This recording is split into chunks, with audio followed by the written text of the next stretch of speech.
From WFRV TV, Local 5, serving Northeast Wisconsin, including Green Bay, Fox Cities, and the Lakeshore. This is Newsmaker Sunday. Good morning, and thank you for joining us for Newsmaker Sunday. I'm Tom Zalaski. Well, it is that time of the year again. The Appleton Christmas Parade is just around the corner. And joining us this morning, two gentlemen who have had their fingerprints all over this parade for more years than anybody can count. Corey Otis, to my immediate right, the chair of the Appleton Parade Committee, and Eric Stadler, longtime worker, supporter, and your name is always associated with that parade. Welcome back, guys. Good to have you back again, as we do this every year. 53rd annual Christmas parade coming up. It's always on that Tuesday right before Thanksgiving. Why that particular day that you've chosen?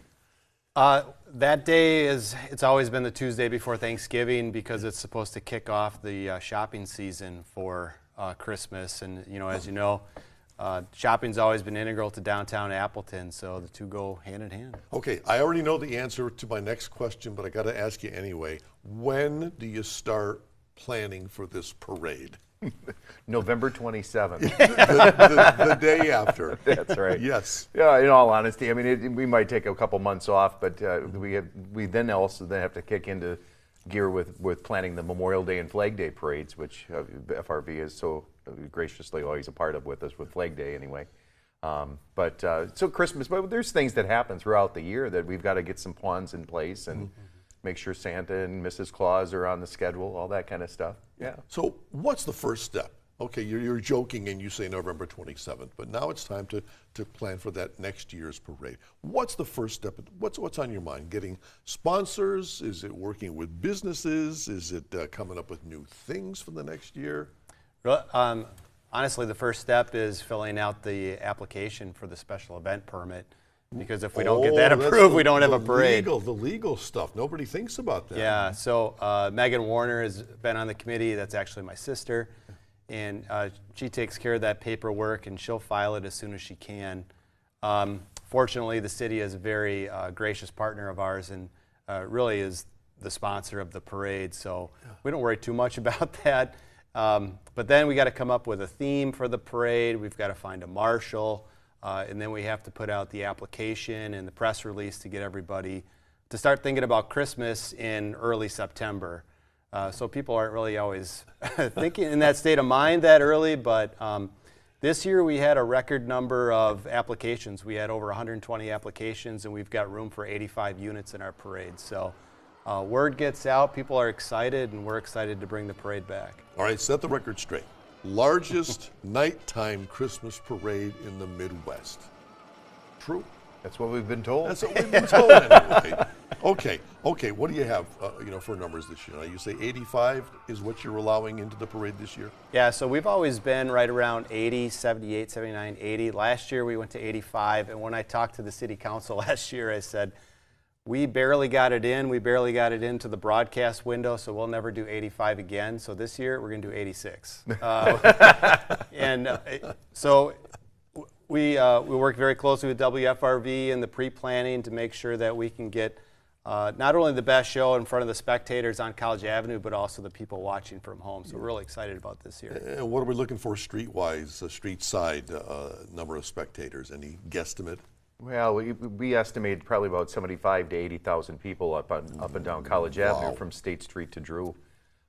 So it's wonderful. I mean, people make this a tradition for decades, and so it's wonderful. It's nice to see 6 people deep on either side of the avenue, people cheering, kids in anticipation of the next unit, and fire trucks, and Santa Claus and Mrs. Claus, of course. Yeah, you've both been gracious enough to mention WFRV and our participation in this parade.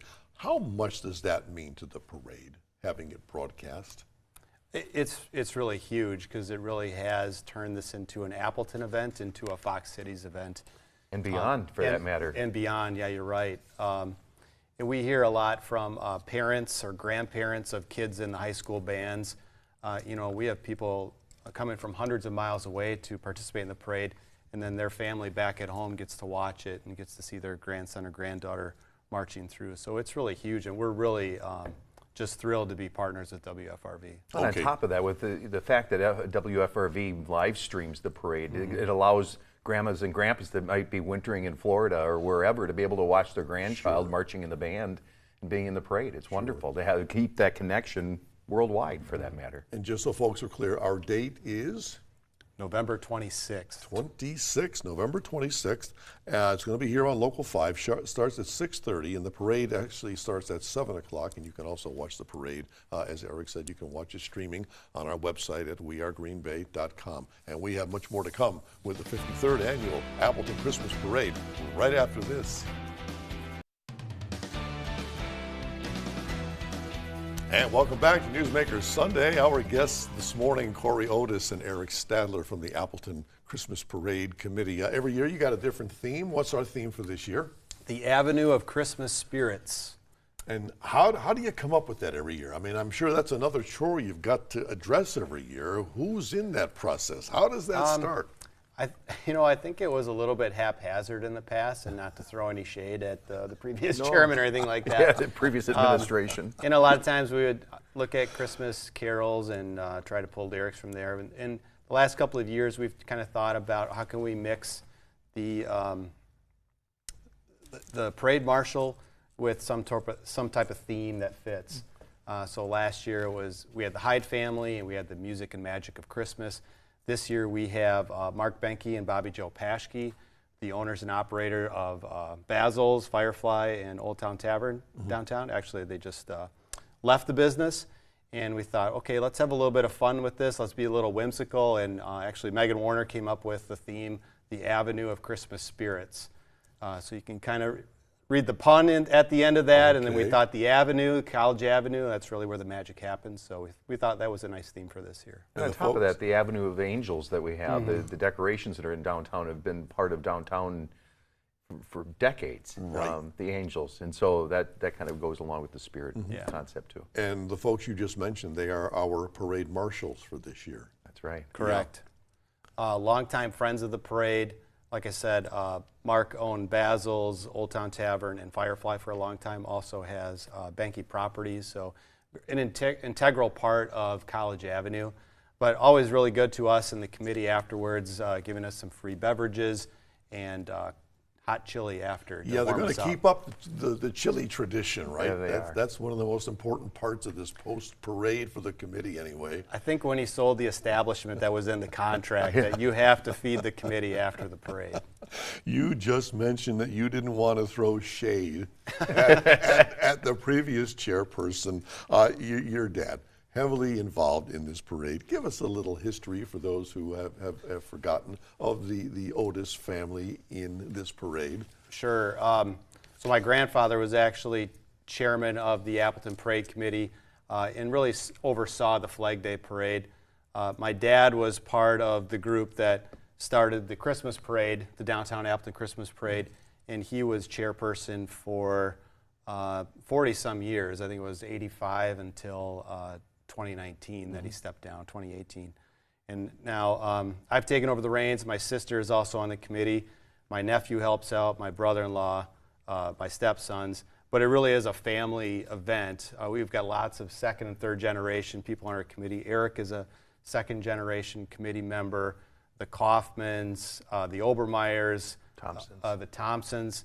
So we really have this tight-knit group.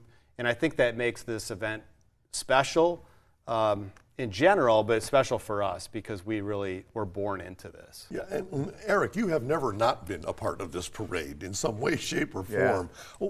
What do you do with this parade? It seems like you're everywhere. Well, my role with the committee itself, I'm the assistant chairperson with Corey, and so I help a lot with the planning and whatnot, but on the day of, we do a lot of the bagging the parking meters and a lot of the behind-the-scenes things that people just might not necessarily on purpose take for granted, but things that just happen. And then I also march with the Scarlet Guard American Legion Color Guard with the American Legion out of Appleton and the Fox City. So I change uniforms at some point of the day and get ready to march our unit through the parade. So that's always exhilarating to hear the cheers from the crowd and supporting the veterans that, albeit it is a Christmas parade, We try to also have the part of our unit to be talking about trying to promote peace and goodwill in the community, and so that's why we're a part of it. I've always gotten the impression, watching you guys work over the years, that this is so much more than you guys simply volunteering to make a parade happen.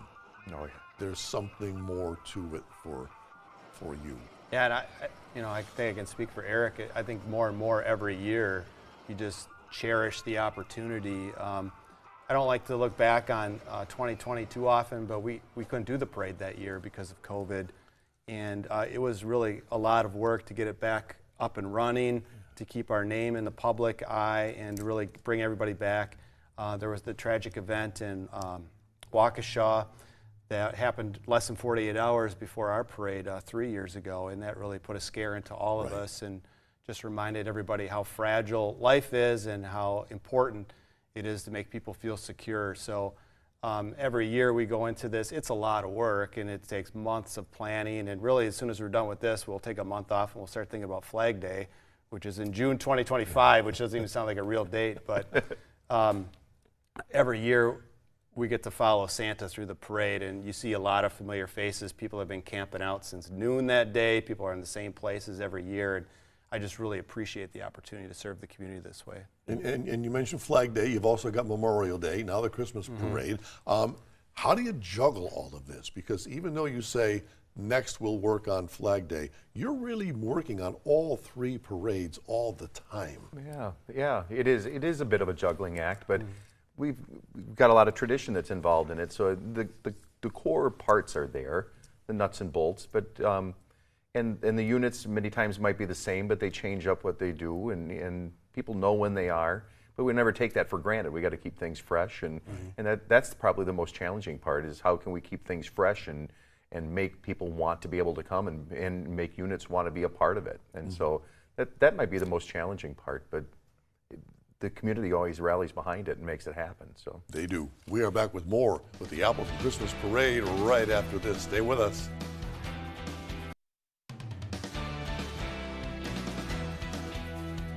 And we are back now on Newsmaker Sunday talking about the Appleton Christmas Parade with Chairperson Corey Otis and Eric Stadler of the Parade Committee. How many committee members do you have? Who's all working on this?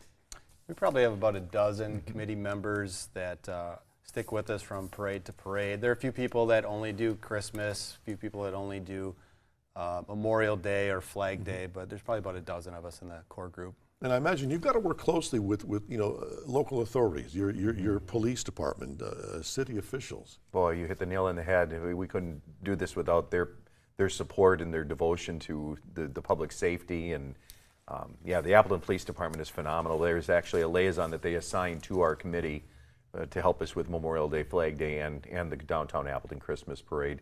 But the fire department, you're right, but also Public Works. The police department just notified us of a number of different local businesses, towing and trucking companies in the area that are helping to have hard barricades, vehicles that will be parked at the different intersections, so we can keep the spectators safe. So it takes a lot of puzzle pieces. Basic requirements for your entrance, basic criteria to enter your parade. Well, when they apply, they've got to give us the hard numbers, like how long is the unit, what are you going to be pulling a float, are you going to have music, but first and foremost, are you going to honor the purpose of the event, whether it's the Christmas parade or Flag Day parade, and are you going to adhere to the theme? So we have some people that probably aren't too happy with us right now because they applied for the parade and we had to turn them down, but a lot of times people just don't mention the Christmas parade, or they don't mention the theme for it. So we'd like to have something running through it, an idea of the Avenue of Christmas Spirits or the magic and music of Christmas, whatever it might be. So people have to think about that when they apply. And then at the end of the night, out of all these 85 or 86 entrants, as you said this year, you give out 3 awards. What are those awards? One is the Bernie Perlman Through the Eyes of a Child. So that one's actually voted by kids. So they get to tell us what they thought was the best one. We have the best non-commercial. And the ADI trophy, best overall. And The kids vote on the Bernie Perlman Award. Who's voting on the other two? And when does this voting actually happen? During the parade? How does that work? So the voting happens during the parade. A lot of it would be spouses and family members of committee. Appleton Downtown Incorporated is a great partner of ours, so they actually have a group of people watching the parade from their office on College Avenue, and they'll get to vote as well. And they're voting during the parade electronically, so we can tabulate the results as we're walking through at the end, and hopefully let you know before you go off the air. Yeah, that's a quick turnaround that you guys do for us. You count those votes, you run them to our broadcast booth so we can, announce these winners hopefully on that night, and if not that night, then the next day. We are back to wrap up with the Appleton Christmas Parade. Much more to come. Stay with us. We are talking this morning about the downtown Appleton Christmas Parade coming up very, very quickly. Parade on Tuesday.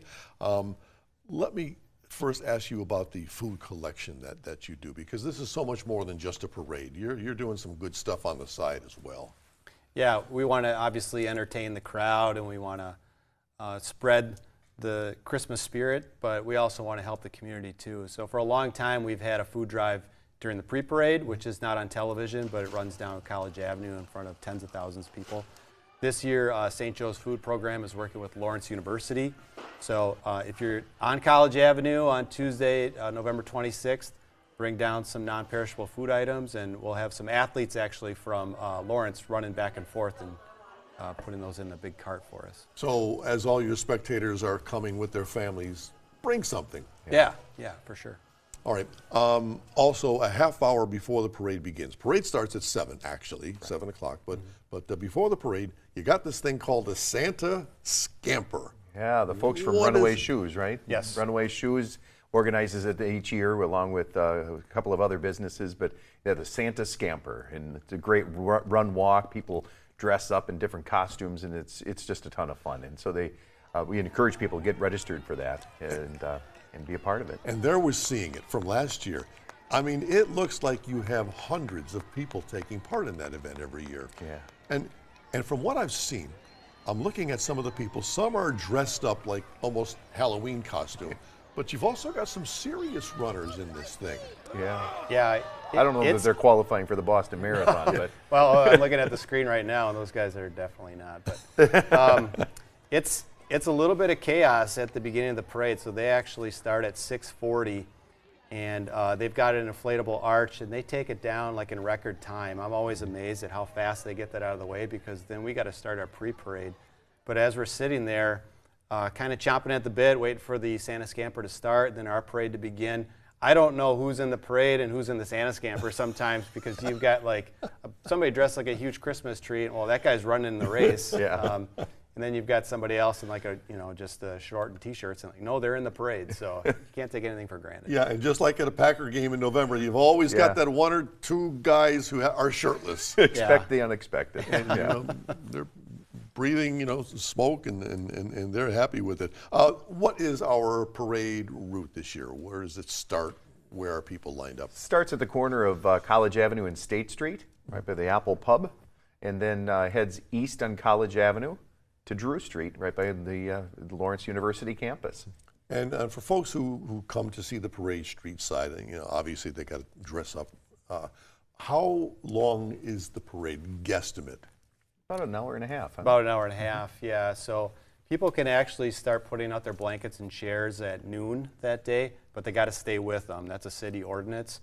1 year before the ordinance was put in place, people put their stuff down like 5, 6 in the morning. Windstorm came down and just blew everything down the avenue. So they got to stick with their stuff. So some people will set up a blanket, put up their chairs, and then go inside to a neighboring establishment and just keep an eye on it from a bar stool, which we don't encourage, but we don't discourage. Or shop. They could do that too.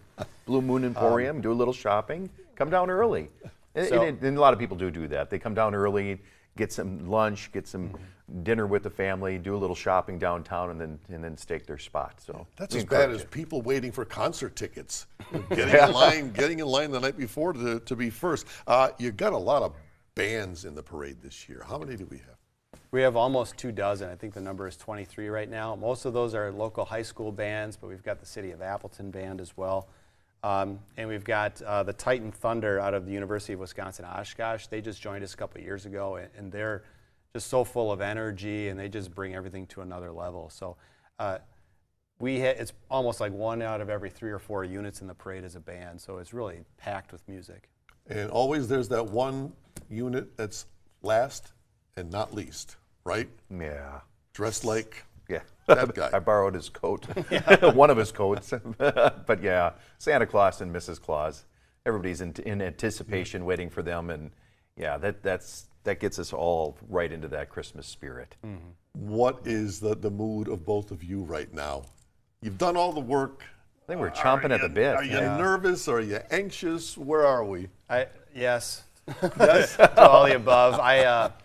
This is always the hardest part for me because I feel like we've got all of our ducks in a row. We've got things lined up, and obviously there are going to be little fires that we got to put out. But I told you before we started on air today, like I wake up in the middle of the night and just have like these nightmares that our guest of honor doesn't show up, or I put the wrong date online or something like that. But you have to trust yourself, but more importantly, you have to trust your committee, and we just have such a great group of people that we work with. It's going to be great. And that's why it works. It's the little things that you take care of. Can't wait. See you parade night. All right. Looking forward to it. Eric, thanks so much. And if you have a newsmaker in your town who you think we should have on this program, let us know about it. Send us an email to tips@wearegreenbay.com, or you can message us on Facebook. And be sure to join us once again Sunday morning at 7. Until then, have a great day.